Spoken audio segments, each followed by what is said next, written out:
My phone buzzed, another package gone. I clicked the notification, and there she was, Sophia Wilson, HOA President, walking off with my delivery like she was in place. No shame, no hesitation, just a quick glance, left, right, and then swoosh, it was in her hands.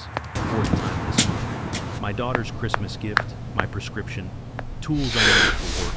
But this time, I wasn't just angry, I wasn't just frustrated, I was calculating. She thought her HOA title made her untouchable, but she was about to learn what happens when you steal from the wrong person. And trust me, Sophia won't see this coming. Sophia Wilson was everything I never wanted in a neighbor. A woman who wore power like a tailored suit, all polished smiles and sharp, condescending glances. You could spot her from a mile away, tall, thick-set, with a tight ponytail that made her look more like a boardroom bully than the queen of a suburban neighborhood. She moved through Maplewood Estates like she was on a mission always, with that signature pink blazer, the one she thought made her look in charge. And, in many ways, she was. As HOA President, Sophia didn't just control the rules, she was the rules. Her influence stretched beyond mere neighborhood guidelines. She was the judge, the jury, and far too often the executioner. The way she strutted around offering fake smiles and community service advice was enough to make anyone question their place in this neighborhood. It didn't take long before I realized that the woman who claimed to be the protector of our community was more of a dictator, handing out fines with a smile and now taking whatever she liked from people's doorsteps. What shocked me the most wasn't her actions, it was the way she thought she could get away with it simply because she was in charge. But she had made a fatal mistake. She had picked the wrong person to mess with, and now I was ready to fight back. It started small, almost too small to notice. The first time I realized something was off, I blamed it on the courier. A box with a hand-knitted scarf for my daughter's birthday simply never made it to our hands. Must be a delivery error, I told myself. I was willing to give it the benefit of the doubt. The second time, though, that's when suspicion started to worm its way in. A set of tools I'd ordered for work vanished without a trace. A package of new socks, all gone, like they'd been swallowed by the wind. Still, I tried to be rational. It wasn't until I found out that a couple of neighbors had similar stories, lost packages, unexplained disappearances, that my instinct kicked in. I wasn't paranoid, just cautious. Sophia, meanwhile, kept smiling. She'd wave, chatting about neighborhood projects, always with that same faux-friendly tone. If she noticed my growing suspicion, she never showed it. But one morning when I checked the footage and saw her walking off my porch with my package under her arm, I felt a cold spike of certainty. The woman I'd been polite to for months, she'd been stealing from me. It didn't take long before Sophia's thefts turned from small-time to personal. After the medication disappeared, I decided enough was enough. I knew I needed evidence, so I put up a doorbell camera, ugly but functional. At first it felt like a minor inconvenience. I had no idea just how much it would change everything. Then came the violations.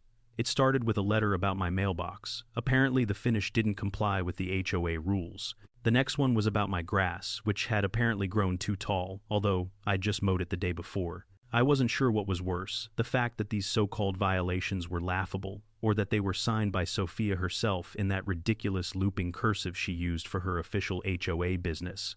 I'd been minding my own business, trying to rebuild my life after the divorce, but now it felt like a game of cat and mouse. As soon as I started seeing the violations, I realized Sophia wasn't just a petty thief, she was a bully. And worse, she was using the HOA as her personal weapon. When my prescription went missing, I knew I couldn't let this go any longer. This wasn't just a few boxes, it was my health. I couldn't afford to let my medication slip away because of some entitled woman who thought she could walk all over people. It was time to confront the situation head-on. I made a few quiet inquiries, talking to George across the street. He used to be a cop before a bad knee forced him into early retirement. He seemed cautious, even reluctant to get involved. "You really want to make waves, John?" he asked me, watching the footage carefully. "She's powerful around here. She's been the face of this neighborhood for years." But I wasn't backing down. I had to take action. The video footage of her walking off with my things was right there, plain as day, and George confirmed it, he'd seen it too. Next came Mrs. Chen, the sweet old lady down the street. She'd told me about a missing birthday gift for her grandson, and when I showed her the footage, her face dropped. "I knew something wasn't right," she whispered, but I was too scared to say anything. "She's too powerful." It wasn't just about my stuff anymore. It was about all of us, and no one else seemed willing to do anything. So it was up to me to stop this. I thought the police would be my backup. I thought that once they saw the evidence, they'd take action. I was wrong. When I went down to the station, the officer who took my report was polite but dismissive. "I'm sorry, Mr. Davis," he said, flipping through the footage on my phone. "There's not much we can do with this. Without direct evidence of theft, it's just circumstantial." "You saw her take the package," I snapped, frustration creeping into my voice.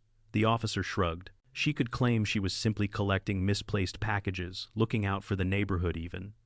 I was stunned. "You're telling me she's stealing from me, and because I don't have her holding the goods in her hands, you won't do anything?" The officer sighed. "It's a civil matter. File a claim with small claims court if you want." It felt like a slap in the face. Here I was standing with clear evidence and the system was offering nothing. No justice, no protection, just more red tape. But I wasn't giving up. If the police wouldn't act, I would have to do this myself. The breaking point came when I received another violation notice, this time for a non-compliant trash bin. This was a joke. The bin was out by the curb during collection hours as it should have been. But it wasn't about trash. It was about sending a message. Sophia was trying to get under my skin, and it was working. I knew I had to fight back. The next day I set up my final move. I'd seen enough, and the time for waiting was over. My patience had run dry, and I was ready to make her pay for what she'd done. I started researching DIY, security measures, deterrence, anything that could give me an edge. That's when I stumbled across something perfect, a die pack, the kind used by banks to mark robbers. It was a brilliant idea, something that would leave a mark she couldn't hide. I knew what I had to do. The next day, I prepared everything, the trap, the decoy package, the die, and the camera. Sophia wouldn't know what hit her, and when the time came, I'd be ready. The morning came, and I had no idea how much I was going to enjoy watching this unfold. The decoy box sat on my porch innocently marked, luxury spa products, the kind of package that would easily lure someone like Sophia in. I brewed my coffee, sat by the window, and waited. And then at exactly 10:45 a.m. I saw her. The unmistakable gleam of her white SUV pulled into her driveway. She wasn't even trying to be subtle anymore. The same practiced stride, the same confident air. She stepped out, glancing around as usual, probably to make sure no one was watching. She glanced once at my porch, then proceeded to do exactly what I'd been waiting for. She bent down, grabbed the box, and tucked it under her arm with that same smug look. The rush I felt in that moment was almost indescribable. I wasn't just watching a thief. I was watching the moment her whole empire would start to crumble. It wasn't long before my phone buzzed. George had already caught wind of the heist. "She's purple," he texted, followed by a photo of Sophia drenched in purple dye, standing in her driveway, screaming at the top of her lungs. Her once perfect blazer was ruined. Her hair stuck to her face, stained violet, and the yellow streaks that marred her skin only highlighted her rage. It was beautiful. I waited for the perfect moment, then opened the neighborhood Facebook group. There in front of everyone, I dropped the bomb. The video from my doorbell camera. Sophia walking up my porch like a queen, picking up the package, and calmly strolling away. I included the timestamp, the date, and my own commentary. Sophia Wilson stealing from the neighbors while playing the neighborhood hero. If you've lost a package, you might want to check with her. The post exploded. Comments flooded in. She did the same to me. This is the woman who finds us for having the wrong mailbox paint. The people Sophia had silenced for so long were now speaking up. Her reputation was shot, her power slipping through her fingers. It didn't take long before the neighborhood was buzzing. Neighbors came out of their houses, some watching from their windows, others walking by in disbelief. Even the HOA members who had blindly followed her for years were whispering. I could see the tide turning in an instant. No one was afraid of her anymore. Within minutes, the police arrived at her house. Sophia, still covered in purple dye, was pacing around her front yard, muttering something about legal action and chemical assault. Her husband, Robert, stood silently by her side, trying to maintain some semblance of dignity, though it was clear from his strained face that he knew it was over. The officers took one look at the footage on my phone and exchanged glances. They didn't even have to ask. One of them chuckled, seemed self-inflicted. By the time the HOA meeting that night rolled around, the room was packed. For the first time, people weren't hiding. The whispers, the fear, it all came rushing out. The moment Sophia stood at the head of the table, her cheeks flushed and her hands still stained with the remnants of purple dye, the crowd erupted into laughter. She tried to take control, but it was too late. The truth was out, and it was too late for her to rewrite the narrative. The final blow came when one of the board members, shaking, stood up and made the motion. A vote of no confidence in Mrs. Wilson as president. The vote was unanimous. Even her loyal secretary raised her hand. Sophia's face crumbled. She slammed the gavel down in a fit of rage, the purple streaks splashing across the table, a fitting end for the woman who had ruled with fear and control. As the officers escorted her out, her protests were drowned out by the laughter of the room. She'd lost everything. The next few days felt surreal. For the first time since I moved into Maplewood, I didn't feel like I was walking on eggshells. The tension that had once thickened the air seemed to dissipate like a storm had passed, and the sky was finally clearing. People who had once avoided eye contact on the sidewalk now waved at me with genuine smiles. The neighborhood felt lighter, warmer, freer. When I walked down the street to check my mail, I passed neighbors I hadn't spoken to in months. Mrs. Chen, her frail hand clutching a shopping bag, smiled and said, "Thank you, John." The sincerity in her voice was something I hadn't heard in this neighborhood before. The fear that had shackled everyone into silence was gone. I could hear George chuckling as he waved from his porch. "You did more than break the HOA's grip on this place," he said, taking a swig of his beer. "You set us all free." I had to admit it felt good. The most unexpected thing, though, was how much I'd been underestimated. I hadn't expected so many people to rally behind me, not just the ones who were affected by Sophia's thefts, but the silent majority who had been waiting for someone to stand up. Sophia's downfall was swift and brutal. Her lawyer husband's attempts to spin the narrative fell flat, and the once feared HOA president became the joke of Maplewood.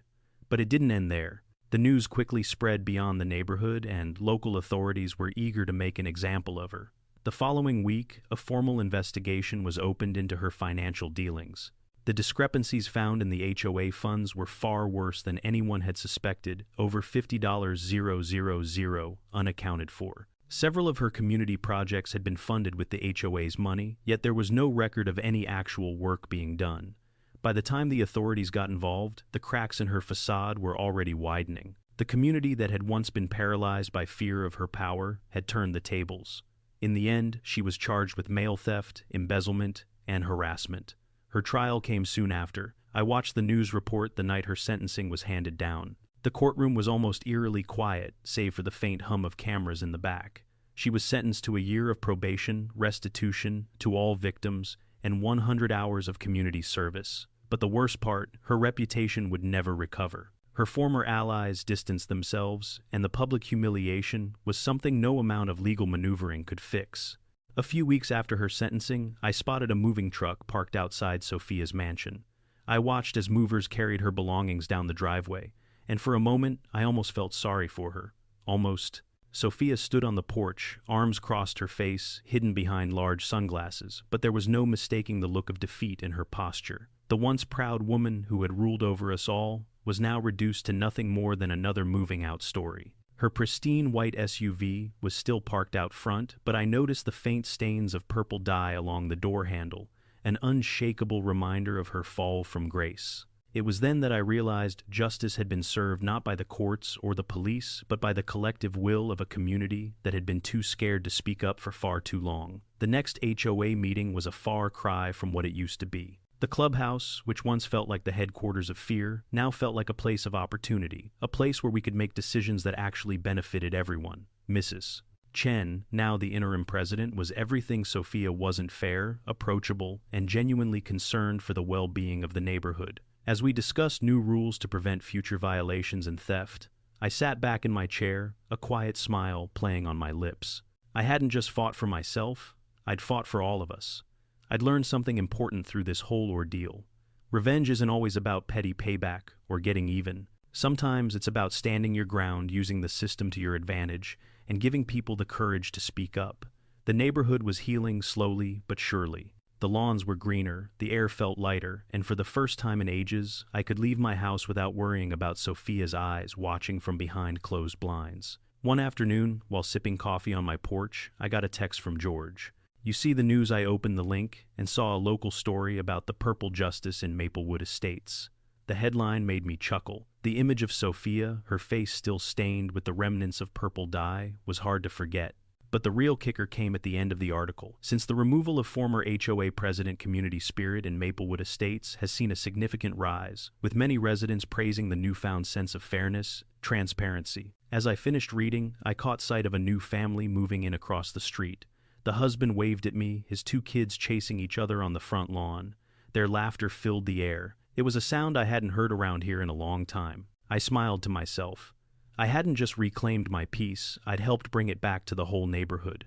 And for the first time in years, I finally felt like I could breathe easy again. Sophia Wilson had taught us all a valuable lesson. Sometimes it takes one person to change everything. And as for me, well, I wasn't just the guy who took her down. I was the guy who reminded everyone that no one, no matter how powerful, can escape the consequences of their actions. Some stains fade, but others, they stick forever.